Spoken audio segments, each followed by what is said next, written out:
Check out this month's Handyman magazine for this completely non-combustible fibre cement and steel deck. Inside you'll find all the tips and tricks, steps and illustrations to do a great job. Hi, I'm Stuart from Australian Handyman magazine. How are you doing? We're here to do another project, and this time it's out in a bush setting. We've got this old dairy behind us and we're going to put a deck on it. Now the thing about a deck in this kind of environment or any other bushfire prone environment is that it has to be made from non-combustible materials. So we've done that. We've got some steel components that we're going to use to build the structure, and then we've got a fibre cement decking product we're going to put on top. So I'll go and show you a little bit more about the site now.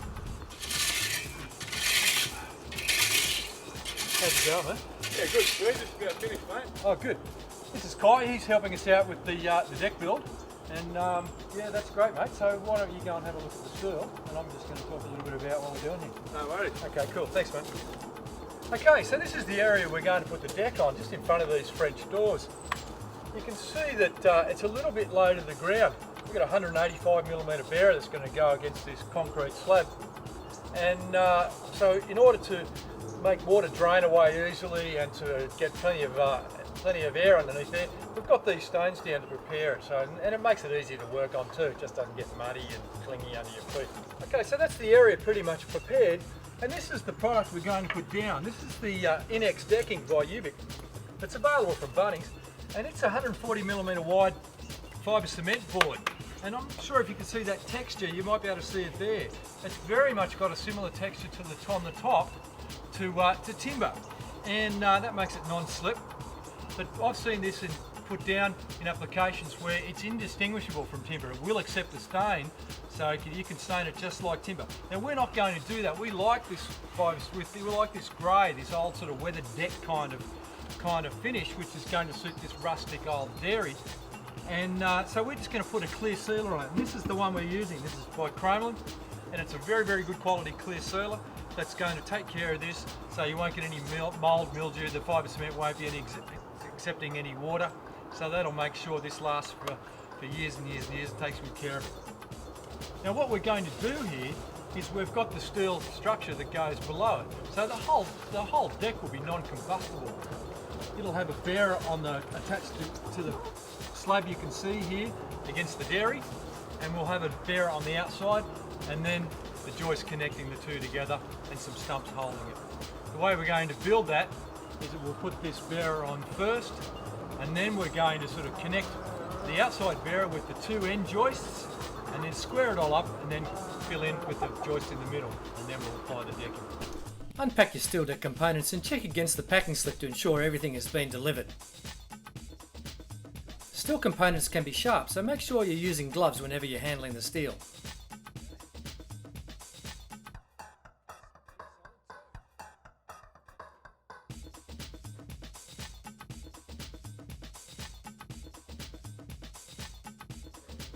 Okay, so that's the bearer that's going to sit against the wall of the dairy.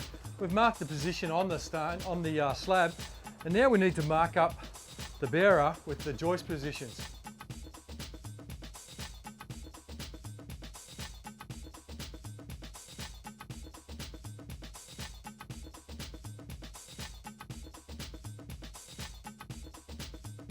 Use the plans in the supplied template to mark the joist positions on the ledger bearer.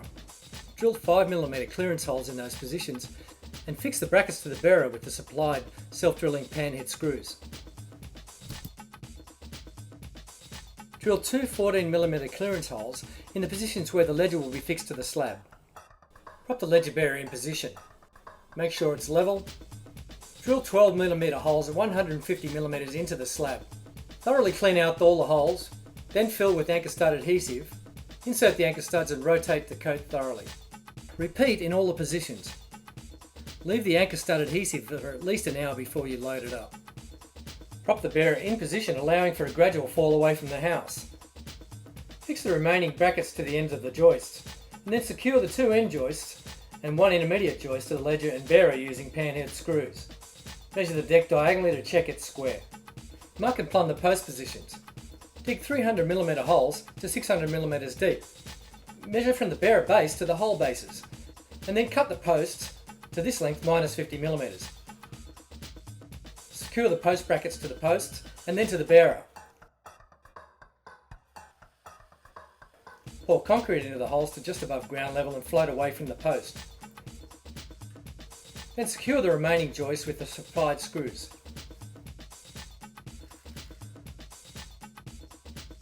Lay out and seal all the boards front and back before fixing.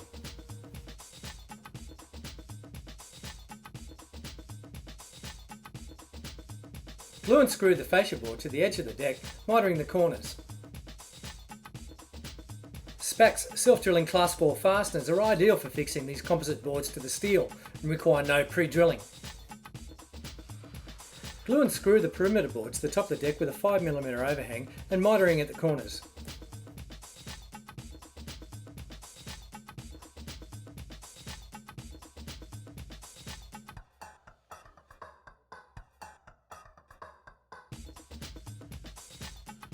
Leave the outside perimeter board for now, this will be fixed last.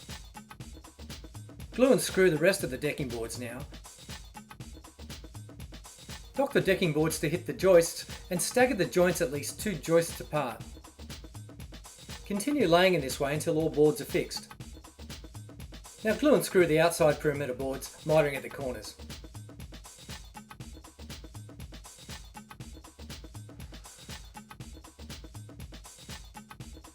Now give your deck a thorough clean, allow to dry and then give it a generous coat of the sealer to finish.